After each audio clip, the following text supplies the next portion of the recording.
आता मी कपासचे पराडी पाहून आली, तिथे खूप पूर्ण नुकसान आहे त्याचे. आणि हे पूर्ण दाणे आहे, सोयाबीनचे दाणे पुरी चिपटा पूर्ण जर पाहिले तर.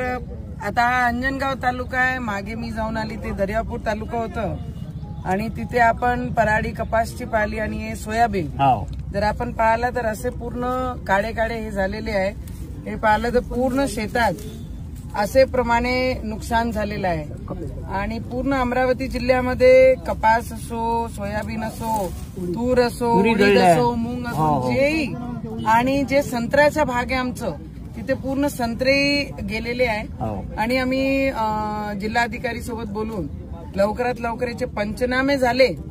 आणि आपले इथे तर अवकाळी पाऊस ज्या प्रमाणात आहे त्याच्यापेक्षा काही पटींनी मराठवाड्यात खूप जास्त आहे. आणि तिकडच्या शेतकऱ्यांना पाहून रडणंच येत आहे की कसं होईल म्हणून. आता पण आमचे जे अमरावती जिल्हे आणि आजूबाजूच्या भागात जेही अवकाळी पाऊस झाला आणि त्याच्यामुळे जे नुकसान झालंय ते सगळे शेतकऱ्यांना भरपाई भेटली पाहिजे. आणि आम्ही आमच्या सरकारला नक्की विनंती करू काका की आपली शेतकऱ्यांची दिवाळी ही अंधारात नाही गेली पाहिजे, त्याच्यासाठी आपण नक्की प्रयत्न करू.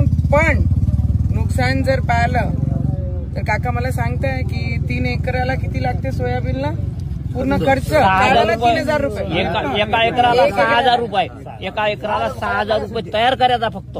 6,000 रुपये सोयाबीन पण 15,000 सोयाबीन परवडून राहिले. भाव पाहिजे तर काहीच नाही. असं नेलं ना 2100 रुपये 2,000 रुपये भाव, 3,000 रुपये एकर समजायचा आहे.